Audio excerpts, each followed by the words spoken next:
जय श्री कृष्ण। राधे राधे दोस्तों आज मैं आप लोगों को लड्डू गोपाल की एक ऐसी दहला देने वाली बिल्कुल सत्य लीला कथा सुनाऊंगी जिसे सुनकर आप सभी की आंखों में आंसू आ जाएंगे। दोस्तों मैं अपने हर एक वीडियो में कहती हूँ कि लड्डू गोपाल की सेवा में भाव की प्रधानता है।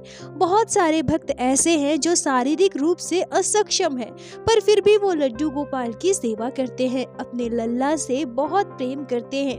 किसी भी अवस्था में वो अपने लड्डू गोपाल की सेवा नहीं छोड़ते। पर क्या ऐसी सेवा को हमारे लड्डू गोपाल स्वीकार करते हैं? दोस्तों आज की यह लीला कथा आप सभी को हैरान कर देगी। भक्त के जीवन में घटी वो दर्दनाक घटना और साथ ही साथ लड्डू गोपाल के साथ किया गया वो अत्यंत कष्टकारी घटना को जानकर आपका हृदय कांप जाएगा। आज की यह लीला कथा आप सभी को सोचने पर मजबूर कर देगी कि हमें कब, कैसे और किस अवस्था में लड्डू गोपाल की सेवा बिल्कुल नहीं छोड़नी है। आप सभी भक्तों से विनम्र निवेदन है कि कृपया आज की इस लीला कथा को, इस वीडियो को पूरा अंत तक अवश्य देखिएगा। दोस्तों आज की यह लीला कथा हमारे साथ शेयर की है पलामू की रहने वाली प्रियंका महतो जी ने। प्रियंका जी कहती है कि यह घटना पिछले 7 साल पहले की है, जब मेरी नई नई शादी हुई थी। प्रियंका जी कहती हैं कि मैं शादी से पहले ही लड्डू गोपाल की सेवा लेना चाहती थी। जब मैं कॉलेज में पढ़ाई कर रही थी तब मैं एक मैम के घर पर कोचिंग के लिए जाया करती थी और उन्हीं के घर मैंने पहली बार लड्डू गोपाल की सेवा होते देखी। कई बार हम लड्डू गोपाल के बारे में मैम से पूछा भी करते थे तो मैम भी हमें अपने लड्डू गोपाल की कई लीलाएं बताती थी। छोटी छोटी लड्डू गोपाल की नटखट शरारतें भी बताती थी। बाल गोपाल ने उनके जीवन में कैसे चमत्कार किया, कितनी विपरीत परिस्थितियों से उनके परिवार को बाहर निकाला, ऐसी घटनाएं मैम ने हमें कई बताए हैं। अब धीरे धीरे मुझे भी लड्डू गोपाल बहुत अच्छे लगने लगे थे। मैम अपने लड्डू गोपाल से बहुत प्रेम करती थी। तभी अचानक से मेरे मन में भी लड्डू गोपाल की सेवा का भाव आया। मैंने सोचा कि मैं भी हमारे घर लड्डू गोपाल को लेकर आऊंगी और उनकी सेवा करूंगी। यह बात सबसे पहले मैंने अपने मैडम से कहा। तब मैम हमसे कहती है कि तुम लड्डू गोपाल की सेवा अभी अच्छे से नहीं कर पाओगी, कुछ दिनों के बाद तुम्हारे एग्जाम है, तुम्हें अच्छे से पढ़ाई लिखाई करना पड़ेगा और इस समय अगर तुम लड्डू गोपाल की सेवा लेती हो तो तुम्हें असुविधा होगी। प्रियंका जी कहती हैं कि फिर मैंने यह बात अपने घर पर मम्मी से कही तो मेरी मम्मी ने भी बिल्कुल ऐसा ही कहा।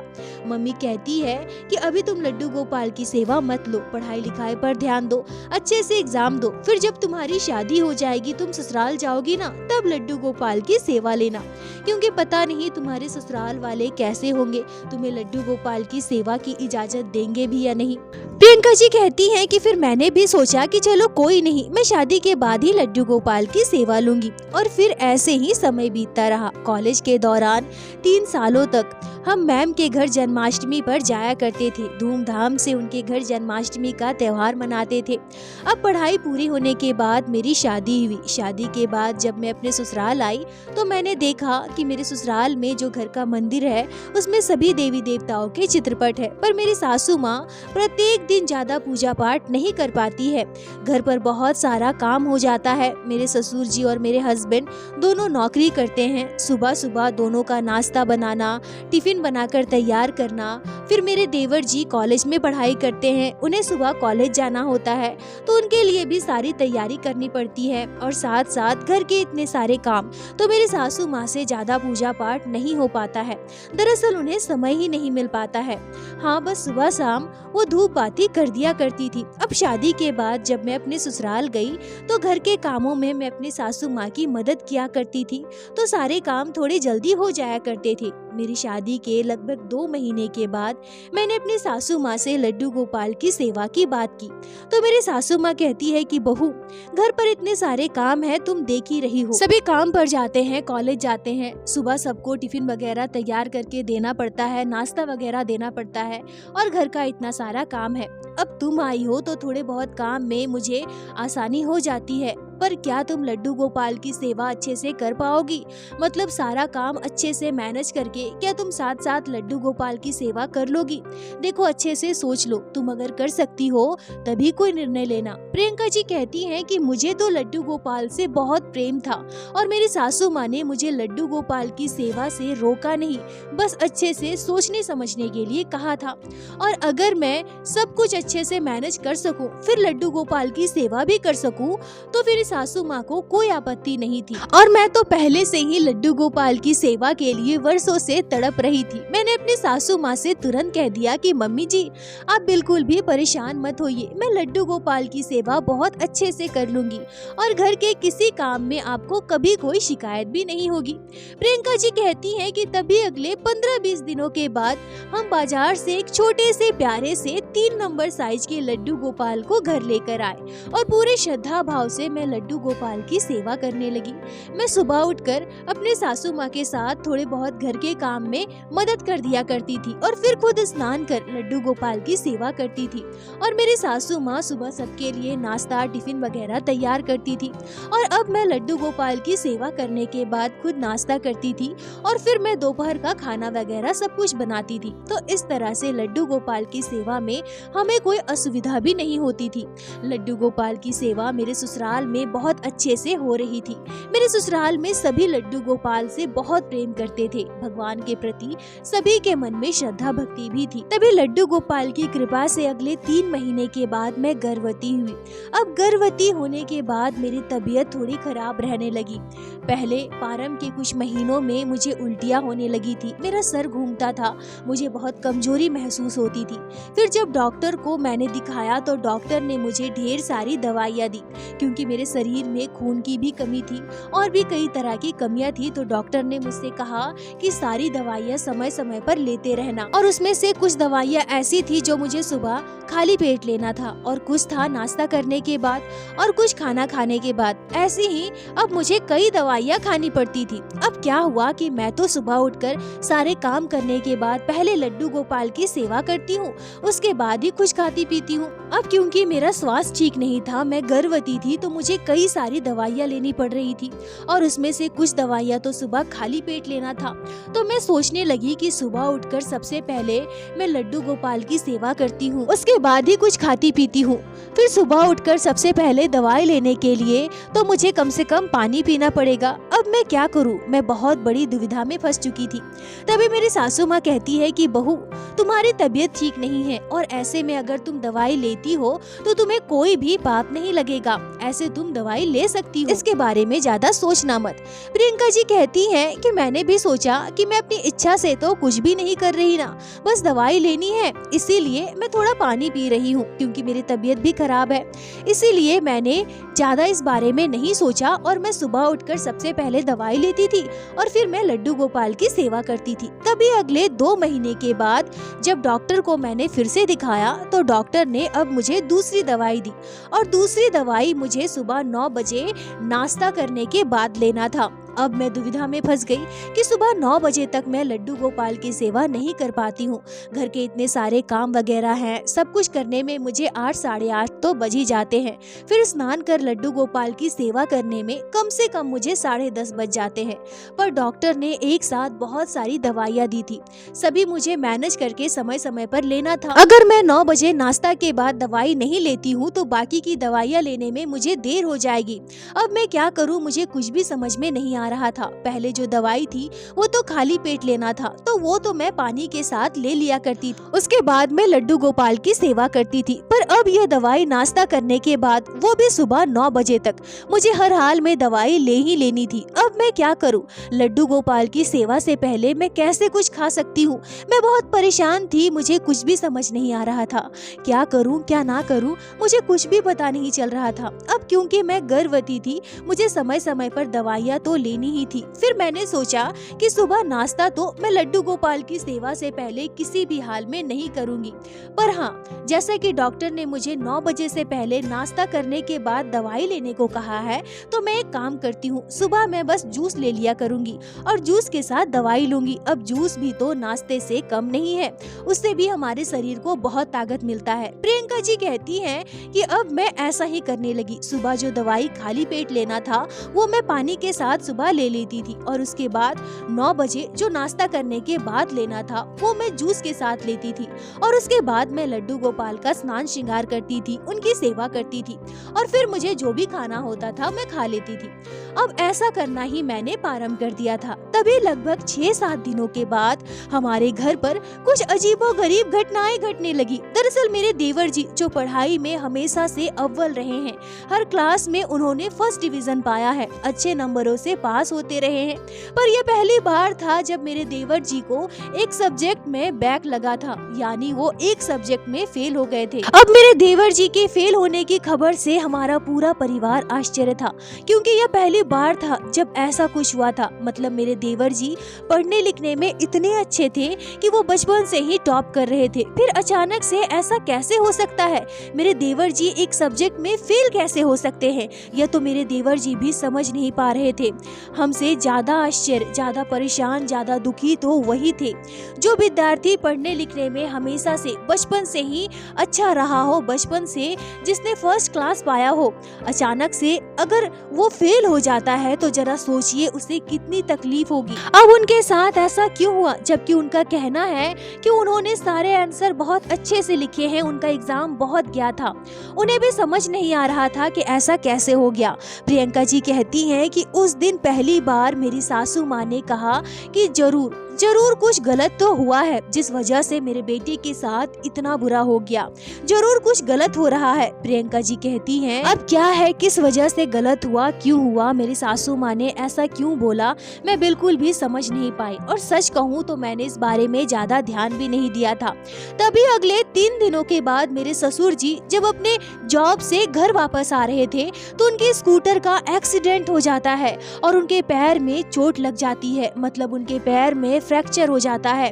दोस्तों, प्रियंका जी कहती हैं कि उस दिन मेरे ससुर जी के साथ बहुत बड़ी दुर्घटना घट सकती थी, उनके साथ बहुत बुरा हो सकता था, क्योंकि वहाँ प्रत्यक्षदर्शियों ने बताया कि जब उनके स्कूटर का एक्सीडेंट हुआ तो जो ऑटो सामने से आ रही थी वो बहुत तेजी से आ रही थी और उनकी स्कूटी बस कुछ ही इंच से बच गई। फिर वो अपनी स्कूटी अनबैलेंस कर बैठे और वो जाकर गिर गए। उनकी स्कूटी की टक्कर सीधे सीधे अगर ऑटो से हो जाती तो उनके साथ बहुत बुरा हो सकता था, पर यह तो ठाकुर जी की कृपा थी जो वो सही सलामत है। मतलब वो कुछ इंच से जो बचे हैं वो लड्डू गोपाल की ही कृपा है, हमारे ठाकुर जी की कृपा है। बस उनके पैर में फ्रैक्चर हुआ था।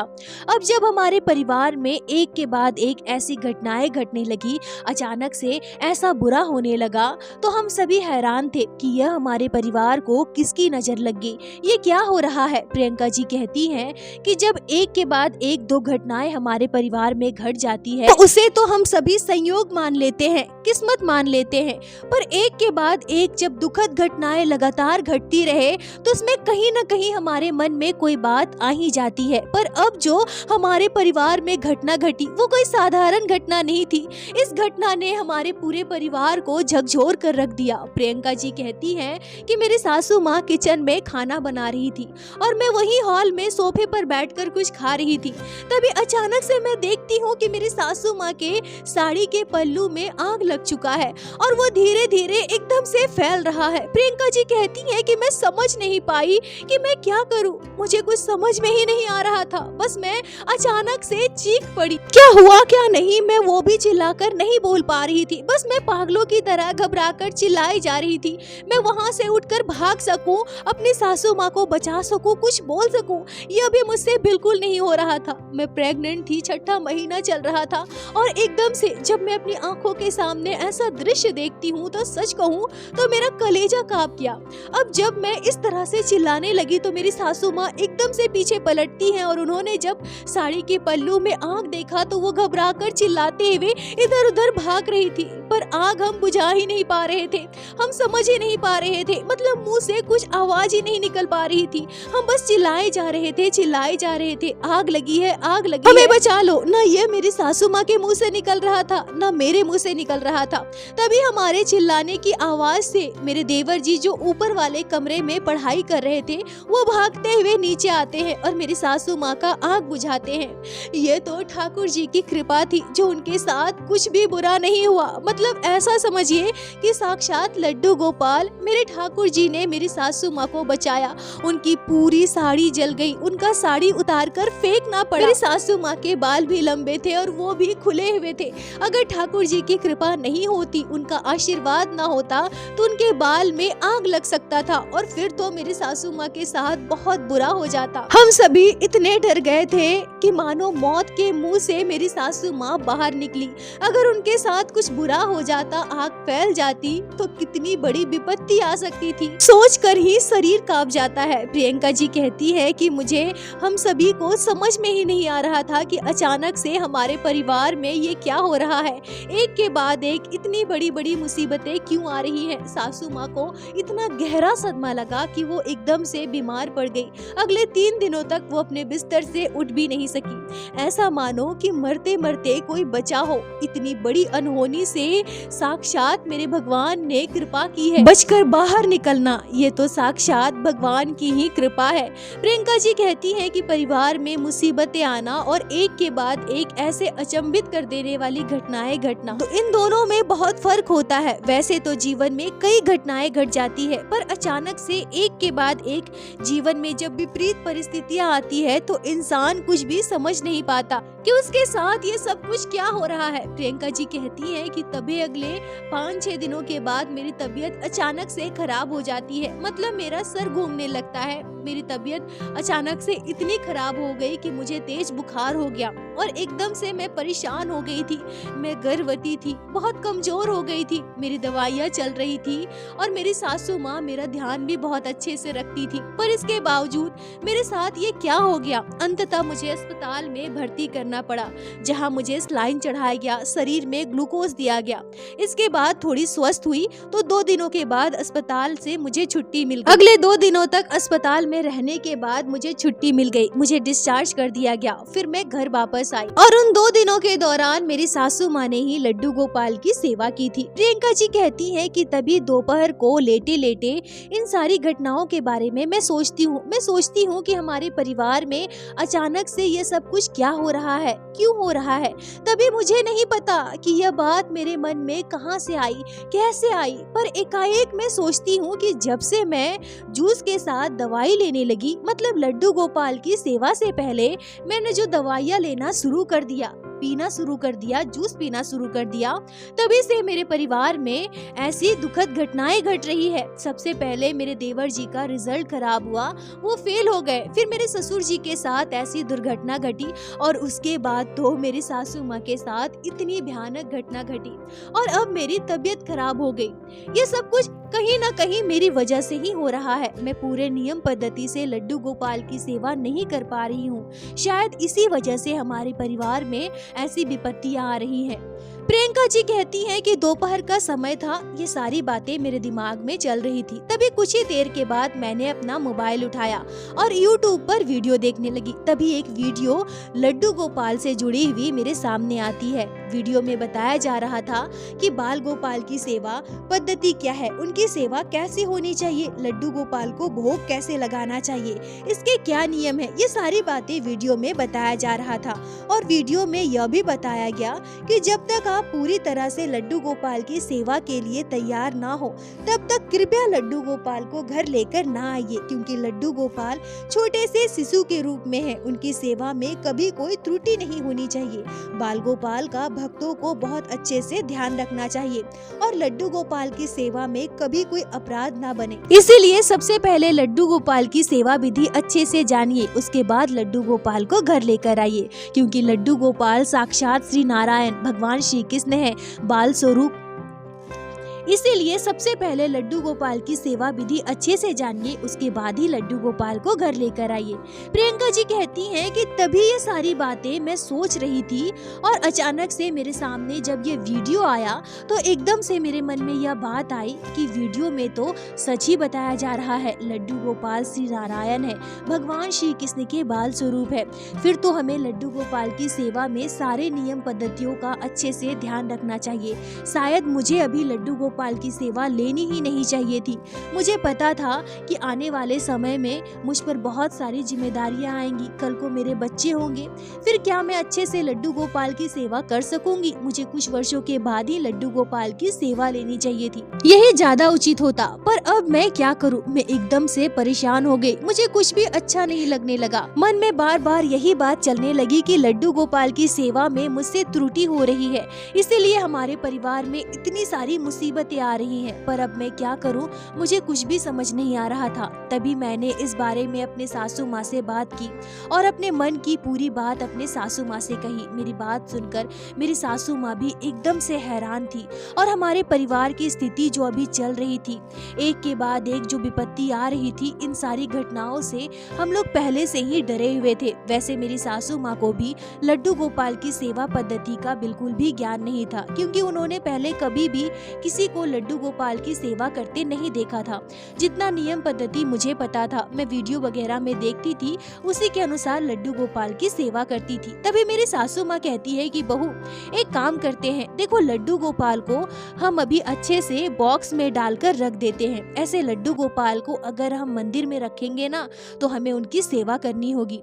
और अभी हमारे घर के जो हालात है, जो स्थिति चल रही है, तुम अच्छे से लड्डू गोपाल की सेवा नहीं कर पा रही हो और घर में इतने सारे काम हैं, मुझे ही संभालना पड़ता है, तो मैं भी तो लड्डू गोपाल की सेवा प्रत्येक दिन नहीं कर पाऊंगी ना। तो एक काम करते हैं, लड्डू गोपाल को अभी मंदिर से हटा देते हैं, उन्हें अलग रख देते हैं। कुछ वर्षों के बाद जब सब कुछ ठीक हो जाएगा, लड्डू गोपाल की कृपा से जब हम उनकी सेवा अच्छे से कर पाएंगे तो हम दोबारा लड्डू गोपाल को मंदिर में विराजित करेंगे और लड्डू गोपाल की सेवा फिर से प्रारंभ करेंगे।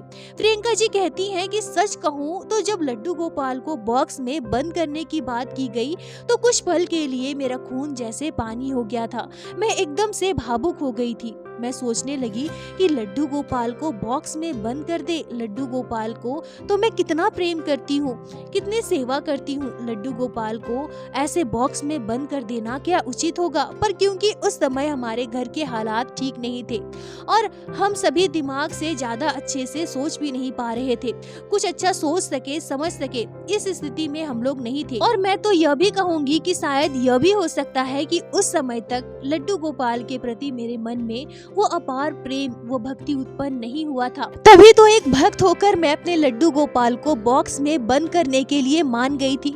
नहीं तो जरा सोच कर देखिए, कोई भी सच्चा भक्त जो लड्डू गोपाल से प्रेम करता हो, उनकी नित्य सेवा करता हो, लड्डू गोपाल के साथ क्या ऐसा कर सकता है? दोस्तों, यह कहते हुए प्रियंका जी भावुक हो गई और कहती है कि तभी अगले दिन लड्डू गोपाल की हमने सारे ज्वेलरी वगैरह हटा दिया, उन्हें एक सूती आरामदायक पोशाक पहनाई और लड्डू गोपाल को कपड़े में लपेटकर एक बॉक्स में डालकर हमने हॉल के एक शोकेस में रख दिया। प्रियंका जी कहती हैं कि ऐसा करते हुए मुझे बुरा तो बहुत लग रहा था, पर क्या करूं? हमने सोचा कि जब हम लड्डू गोपाल की सेवा पूरे नियम पद्धति से नहीं कर पा रहे हैं, हमसे अभी नहीं हो पा रहा है, तो बेहतर है कि लड्डू गोपाल को मंदिर से हटा देते हैं। जब सब कुछ ठीक हो जाएगा तो मैं लड्डू गोपाल की सेवा अच्छे से कर पाऊंगी, फिर मैं दोबारा लड्डू गोपाल को बाहर निकालूंगी। और ऐसे ही समय बीतने लगा।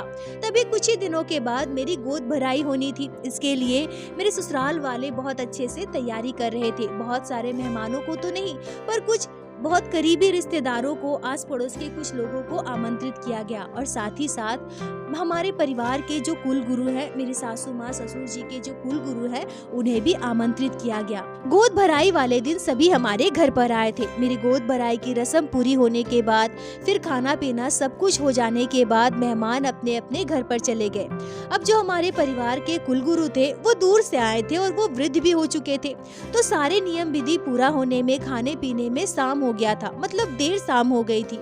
अब वो अपने घर जा सके ये संभव नहीं हो पाता, तो वो उस दिन हमारे घर पर ही रुक गए। अब अगली सुबह वो अपने घर वापस जाने वाले थे। अब क्योंकि सुबह से तो हम लोग व्यस्त थे, तो गुरुदेव के साथ हम बैठ नहीं पाए। अब शाम को सभी मेहमानों के चले जाने के बाद, सारे काम खत्म हो जाने के बाद हम सभी गुरुदेव के पास बैठे थे और उनसे बातें कर रहे थे। तभी अचानक से गुरुदेव कहते हैं कि अरे तुम्हारे घर पर तो लड्डू गोपाल थे ना, पिछले बार जब मैं आया था तब मैंने देखा था, पर आज बहू के गोद भराई हुई, इतने शुभ अवसर पर लड्डू गोपाल को तो मैंने देखा ही नहीं। प्रियंका जी कहती हैं कि तभी मेरी सासू माँ हमारे परिवार में घटी वो सारी घटनाएं गुरुदेव को बताती है और साथ ही साथ यह भी बताती है कि लड्डू गोपाल को हमने कपड़े में लपेट कर एक बॉक्स में बंद करके शोकेस में रख दिया है। जब सब कुछ ठीक हो जाएगा तब हम लड्डू गोपाल की सेवा फिर से करेंगे। प्रियंका जी कहती हैं कि मेरी सासू माँ की बात सुनकर गुरुदेव एकदम से हैरान हो जाते हैं और आश्चर्य होकर कहते हैं कि ये क्या किया तुम लोगों ने, इतना बड़ा अनर्थ कर दिया, और ऐसा कोई करता है क्या उन्हें तुम लोगों ने मात्र मूर्ति समझ रखा है, मूर्ति समझकर अपने घर पर लाए थे, तुम लोग जल्दी से उन्हें बाहर निकालो। प्रियंका जी कहती हैं कि गुरुदेव ने इतना डांटते हुए कहा, इतने गुस्से में कहा कि हम सब एकदम से हैरान थे और डर भी गए थे। फिर मेरी सासू माँ ने तुरंत शोकेस के अंदर से वो बॉक्स निकाला और बॉक्स के अंदर से लड्डू गोपाल को निकाला, जिनको हमने कपड़े में लपेट कर रखा था। गुरुजी ने तुरंत लड्डू गोपाल को मेरी सासू माँ के हाथ से ले लिया, उस कपड़े को हटाया, लड्डू गोपाल को अपने माथे में रखा। गुरुदेव की आंखों से आंसू बह रहे थे।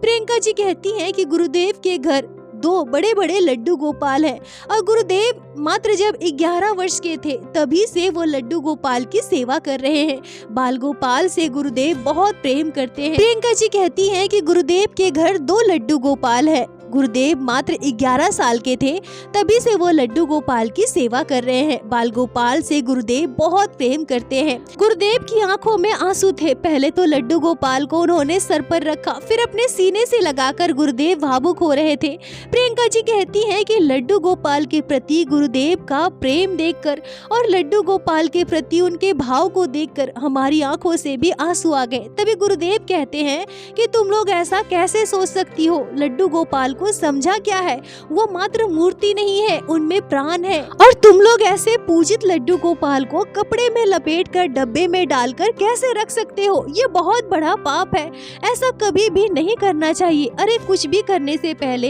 एक बार फोन करके मुझसे पूछ तो लिया होता।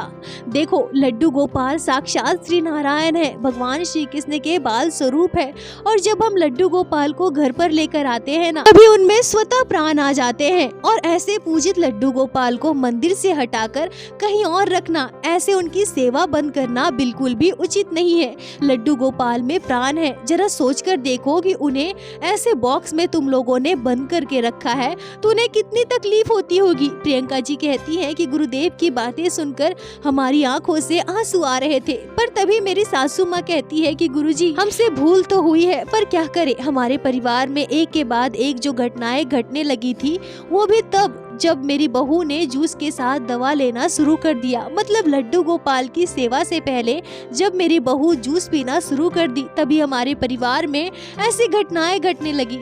तब गुरुजी कहते हैं कि तुम्हें ऐसा किसने कह दिया, अरे लड्डू गोपाल कोई तुम्हारे खाने पीने के भूखे थोड़े हैं, ये तो भाव के भूखे हैं। तुम समझते क्या हो कि तुम खुद भूखे रहोगी और लड्डू गोपाल को 56 भोग लगाओगी, तो क्या इससे तुम्हें बहुत बड़ा पुण्य मिल जाएगा? बिल्कुल भी नहीं। पर अगर तुम बतासे मिश्री का भोग लगाओ, एक तुलसी पत्र अर्पित करो ना, तो उसी से लड्डू गोपाल संतुष्ट रहते हैं। और बहू ने कुछ भी जानबूझकर नहीं किया है, परिस्थितियों के अनुसार उसे वो करना पड़ा है। तो इसमें कोई दोष नहीं है और शास्त्रों में भी इन परिस्थितियों में दोष का वर्णन नहीं होता है। तो निश्चिंत होकर लड्डू गोपाल की सेवा करो। देखो, तुम्हारे परिवार में जो घटनाएं घटी, इसके लिए तो तुमने लड्डू गोपाल को दोष दे दिया, पर जरा सोच कर देखा है कि उस दिन तुम्हारे पति की जान भी जा सकती थी। तुम्हारी पूरी की पूरी साड़ी जल गई और तुम्हें जरा भी आंच नहीं आया, तो क्या तुम्हारे साथ बुरा नहीं हो सकता था? तुम्हारी बहू अस्पताल में भर्ती रही और वो बस 2 दिनों में ही स्वस्थ होकर घर आ गई और आज तुम्हारी बहू पूरी तरह से स्वस्थ है, तो क्या इसके साथ कुछ भी अनिष्ट नहीं हो सकता था? तुम्हारा बेटा जो मात्र एक सब्जेक्ट में फेल हुआ है, जिसका वो इसी साल परीक्षा दे सकता है, पर क्या तुम्हारा बेटा 1 से ज्यादा सब्जेक्ट में फेल नहीं हो सकता था? और क्या उसका पूरा साल बर्बाद नहीं हो सकता था? होने को तो कुछ भी हो सकता था ना, पर शायद तुम्हारे घर लड्डू गोपाल विराजित है। तुम लोग इतने समय से लड्डू गोपाल की सेवा कर रही हो, इसीलिए ठाकुर जी ने बड़ी विपत्तियों को छोटे में टाल दिया है। ऐसा बिल्कुल मत सोचो कि बहू पूजा पाठ से पहले जूस लेती है, दवा लेती है, इसीलिए तुम्हारे परिवार में बुरा हो रहा है, बल्कि ऐसा सोचो कि लड्डू गोपाल की कृपा से बड़ी मुसीबत छोटे में टल जा रही है। प्रियंका जी कहती है कि अगले दिन से ही हमने लड्डू गोपाल की सेवा प्रारंभ की और लड्डू गोपाल की कृपा से मेरे बेटे का जन्म हुआ। हमसे जो भूल होना था, जो अपराध होना था, वो तो हो चुका है, उसे हम बदल नहीं सकते, पर आने वाले समय में हम में से किसी से कोई ऐसी त्रुटि ना हो, हमारे हाथों कोई पाप ना हो। ठाकुर जी ऐसी कृपा करना, अपनी कृपा बनाए रखना कि हम आजीवन आपकी सेवा कर सके।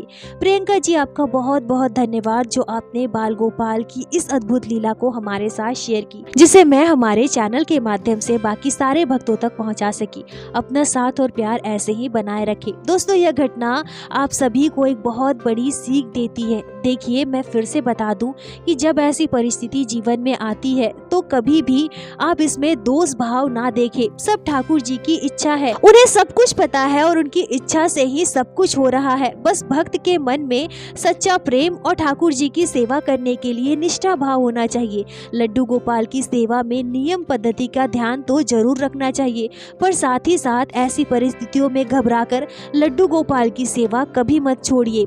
हमारे बाल गोपाल तो परम दयालु हैं, भक्त के जीवन में कभी भी अनिष्ट नहीं कर सकते हैं। आप सभी भक्तों से हाथ जोड़कर विनती है कि कृपया ऐसी भूल कभी ना करें। जीवन में समय चाहे जैसा भी हो, परिस्थिति कैसी भी हो, पर लड्डू गोपाल की सेवा कभी मत छोड़िए। लड्डू गोपाल आपके घर में विराजित है तो इस बात का हमेशा ध्यान रखिए कि उनमें प्राण आ चुके हैं और पूजित लड्डू गोपाल की सेवा किसी भी अवस्था में बंद नहीं होनी चाहिए। और दोस्तों, इस घटना पर आपके क्या विचार है, आपकी क्या राय है, कमेंट में जरूर बताएं।